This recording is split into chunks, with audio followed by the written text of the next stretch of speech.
25번 가보세요. 자, 품목별 예산제도는 지출의 대상, 성질을 기준으로 세출 예산의 금액을 분류함으로써 단위 원가 계산이 중요하고 정부에 수행하는 업무에 중점을 두는 관리지향적 예산제도라고? 자, 문장이 길어도 중요한 포인트가 있잖아. 뭐라고? 관리? 성과주의죠. 틀린 겁니다.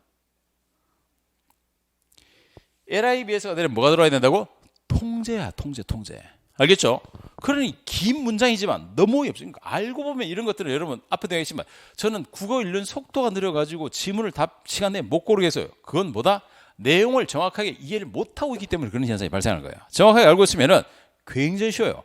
여기 있는 이런 수식어들은 더 좋은 건 뭐냐면 이런 수식어들은 출제원들이 함부로 각색하거나 바꿀 수가 없습니다. 논문에 있는 것들이 그대로 정형화되어 있어서 우리나라 교수들이 그대로 써요. 알겠죠?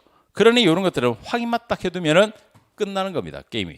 그래서 보세요. 자, 여기 지출의 대상, 성질을 기준으로 세출 예산의 금액을 분류하는데 단위 원가 계산 여기 있잖아. 단위 원가. 그럼 앞에 있는 게 뭘까? 업무량이란 말이야, 사실은. 업무량과 단위 원가를 해가지고 곱하기 해서 이렇게 나왔네. 당연히 성과주의 예산제도죠. 완전히 틀어놓은 지문이죠. 자, 그래서 틀렸습니다. 이해됐나요? 틀렸습니다. 자, 그 다음 오셔서 여기 만약에 25번이 LIBS 품목별 예산제도에도 해당하려면 여기 지출의 대상 성질을 기준으로 세출 예산의 금액을 분류함으로써 요까지는 LIBS 품목별 예산에 써도 괜찮아요, 사실은. 알겠죠? 그까지 문장은 품목별에 써도 되고 성과주에 써도 괜찮다고. 알았죠? 네. 하지만 핵심적으로 관리 틀렸죠. 관리는 무슨 관리? 전체에서 관리는 이것뿐입니다. 관리는 이 성과주 예산제도하고 사실은 오늘날 2020년, 2010년 이후부터 나타났던 게 신성과주의라는 게 나오는데 이것까지는 아직 경찰학에 들어오기는 무리입니다. 만약에 신성과주의가 들어올 기미가 보이면 그 나중에 별도 특강을 또 알려드릴 테니까 아직까지는 여러분은 좀 안심하고 계셔도 됩니다. 아마 신성과주의가 들어온다면 제일 먼저 직격탄 받을 때가 경찰 간부일 거예요. 그들이 여러분의 선빵을 띄워줄 거니까 안심하고 계십시오. 알겠죠? 지금은 괜찮습니다, 여러분. 네. 그리고 이 경찰학에서 이런 재무행정 구조가 사실은 굉장히 어려운 파트인데 이 재무행정 구조를 제대로 알고 있는 출제위원이 거의 없습니다. 네. 그래서 여러분은 조금 약간의 안심을 하고 제가 알려드린 정도만 보더라도 출제위원급 정도의 이상의 지식을 갖고 계실 거다라고 생각하고 계시면 됩니다. 출제위원들이 대학교에서 경찰학을 전공하고 계신 분들도 그 전공의 내면을 보면은 재무행정이라든가 조직론이라든가 예산, 인사라든가 이런 걸 개별 전공한 사람이 또 별로 없습니다. 아셨죠? 그래서 대학교 교수라고 해서 다 잘하는 게 절대 아닙니다. 결국 그들은 뭐냐면 특정 영역에만 집중 특화되어 있기 때문에 그래서 지금 경찰학 구조가 경찰법 교수들, 행정학 전공 교수들, 그리고 경찰학 교수들 이렇게 해서 풀을 구성하기 때문에 이건 난이도는 제가 상담한 난이도는 절대 획일적으로 조율될 수가 없습니다. 수능처럼 난이도가 안정화될 수가 없다. 그러니까 계속 널뛰기를 할 거라고. 그건 여러분은 장점으로 생각하고 계셔야 됩니다. 널뛰기 하면 할수록 난이도가 빵빵 뛰면 뛸수록 바로 제가 올 기출 지문에서 해석하면서 알려드렸던 그런 포인트들을 정확하게 알아놓으시면은 맞춰내니까. 알겠죠? 그냥 기존에 있는 기출 지문 몇 개 돌려가지고 그것만 달달달 외우는 학생들은 난이도 뛰는 순간 다 떨어집니다. 폭망할 거라고. 알았죠? 그래서 이런 핵심적 내용들을 잘 정리해 놓으시고 또 이런 것들이 필요하면 기본 이론 강의 같은 걸 연동해서 계속 연동 복습을 하고 계시면은 효과가 굉장히 좋을 겁니다. 네. 자, 보세요. 자, 그래서 밑에 품목별 됐고, 자, 26번 가보죠. 그러면 성과주의 예산제도. 성과주의 예산제도는 정부의 기능, 활동, 사업 계획을 세부 사업으로 분류하고 각 세부 사업을 단위 원가와 업무량에 곱하기 그래서 예산액으로 표시하여 편성하는 예산제도이다. 네, 요거 알겠죠? 그래서 단위 원가와 업무량과 예산 요렇게 되죠. 요게 바로 예산 단위야. 그렇기 때문에 이건 성과주의 예산제도의 지문으로 맞습니다. 네. 그러면 이렇게 해서 여기 보시면은 단위 원가와 업무량과 예산액으로 표시한다는데 이걸 한 단어로 줄여버리면 뭐가 되느냐? 관리야, 관리. 알겠죠? 바꿔볼까? 자, 동학생 한번 보세요. 이 지문 그대로 바꿔드리면 성과주의 예산제도는 정부의 기능, 활동, 사업 계획을 세부 사업으로 분류하고 각 세부 사업을 관리 단위로 표시하여 편성하는 예산제도다. OX. 오, 네. 전혀 못 봤던 지문이죠. 네, 볼 수가 없었겠지. 네, 이 맞는 거예요. 알겠죠? 그러니 여러분 하나를 정확하게 알아두시면 아무리 단어를 돌리고 파생시켜도 해결해 갈 수가 있다니까.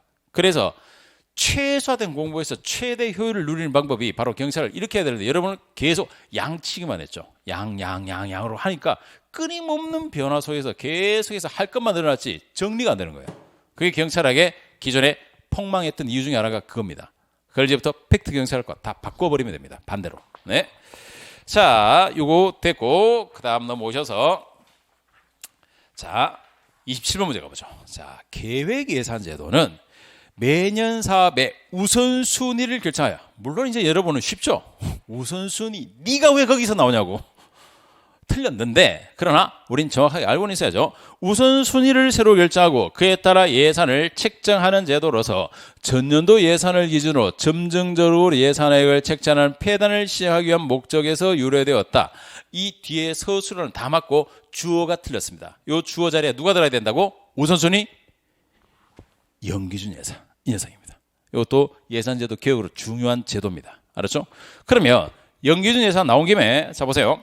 연기준 예산제도는 매년 사업의 우선순위를 새로이 결정하고 그에 따라 예산을 책정하는 제도로서 전년도 예산의 기준으로 점증적으로 예산을 책정한다. 요게 예산 이론에서 굉장히 중요한 이론인데 요걸 뭐라고 그러냐면 거기다 적어놓으세요.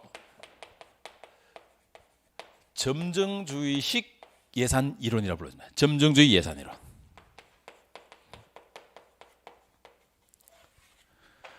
즉 제로 베이스가 왜 우선순위를 쓰게 됐냐면 이 우선순위를 쓰는 이유가 점증주의적 예산 결정 때문에 이거 바꾸려고 이렇게 들어온 겁니다. 알겠죠? 이게 배경이야. 점증이란 말은 뭐냐? 조금씩 오늘 20 했으면 내일 25, 모레 35. 그 다음날 50 이렇게 야금야금 늘어가는 게 점증주의입니다. 인크리멘탈 점차 증가된다고 야금야금 늘어나는 거 알겠죠? 이런 예산제도를 바꾸는 게 바로 연기준 예산제도입니다. 네, 그래서 이거는 왜 강조하냐면 이건 언제든 확장하면 이렇게 되는 거죠. 자, 다음 중 문제를 내면 이렇게 되는 거예요. 보세요. 다음 중 정부 예산의 점증주의적 증가의 문제를 해결하기 위한 예산제도는 1번 품목별, 2번 성과주의, 3번 계획예산, 4번 연기준예산. 정답 4번. 알겠죠? 만약에 이 자리에 자 똑같은 문제예요. 다음 중 점증주의적 예산제도의 문제를 해결하기 위한 제도로 옳은 것은 1번 품목별, 2번 성과주의, 3번 계획예산, 4번 일몰법. 정답 4번. 같은 감축관리를 줄이기 위한 여기에 들어와 있다고 했잖아. 이렇게 바꿔도 되는 거예요. 그러니까 이런 식으로 하면 학자들은 얼마든지 문제를 파생시켜서 응용해서 나갑니다. 제가 지금 즉석에서 해도 이 정도인데 알겠죠? 이러한 것들이 바로 전공 과목의 진짜 이해와 실력이라는 겁니다. 그래서 지금 여러분이 물론 제가 즉석에서 이렇게 응용하는 것까지 이해되면 굉장히 고도의 실력까지 올라가는 건데 이렇게 안 가더라도 이런 핵심적 사항만이라도 오늘 꼭 알아두시면은 해결하는데 굉장히 많은 도움이 될 겁니다. 잘 봐놓으세요. 요거.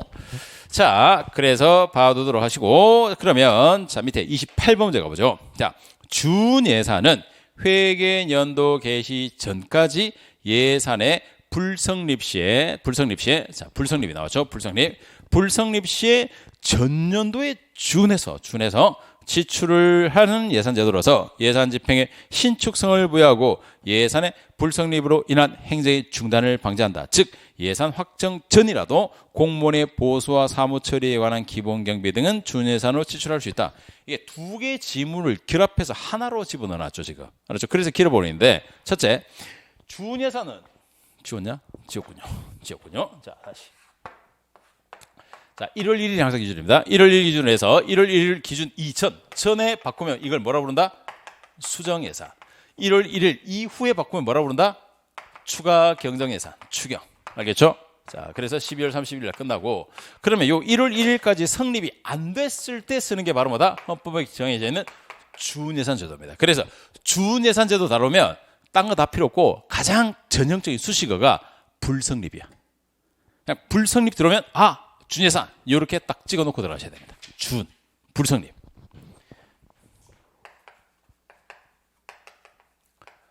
논리적으로 이 불성립이란 말을 이 1월 1일 이후에 쓸 수가 없습니다. 왜? 여기는 이미 본 예산이 들어와서 성립해버린 거기 때문에 여기는 준예산이 들어올 수가 없는 거야, 사실은. 알겠죠? 그러니 전 아니라 요 불성립했던 이 타이밍에 들어온 게 바로 준예산 제도라고. 이거는 그냥 빼박입니다. 알았죠? 그러니 준예산 제도 헷갈리면 복잡하게 생각하지 말고 불성립. 수정예산 제도는 성립 전, 추가 경정예산은 성립 후. 확실히 구별하고 계세요. 그렇죠? 이 수식어로 반드시 구별할 거니까. 그런데 여기다 하나 더 붙은 게 뭐냐면 요 준예산 제도는 그럼 전년도에 준해서 비슷하게 쓰는데 어떻게 쓰냐면 그냥 막 쓰는 게 아니라 그 내용들이 다 어느 정도 세분화되어 있지 않아요. 대략 정해놨습니다. 그 대략 정해놓은 게 뭐냐면 준예산 제도는 작년에 해야 될 어떤 법률상의 의무를 이행한다든가 아니면 공무원 급여 주는 거라든가 이런 건 작년에 비슷하게 해라. 대신에 공무원 급여를 늘린다든가 이렇게는 못하겠지만 알겠죠? 그 단서 조항을 붙여놓은 겁니다. 그래서 요 뒤에 문장 한번 보세요. 쉼표 뒤에 즉 예산 확정 전이라도 공무원 보수와 사무 처리에 관한 기본 경비 등이라고 했죠. 여기 뭐 법률상의 의무 이행이라든가 뭐 소송 비용이라든가 이런 것들은 당연히 집행하게 되어 있습니다. 이게 준예산 제도니까 지출할 수 있다. 준 됐나요? 준예산 제도. 네. 자, 그렇게 해서 봐두도록 하시고 자.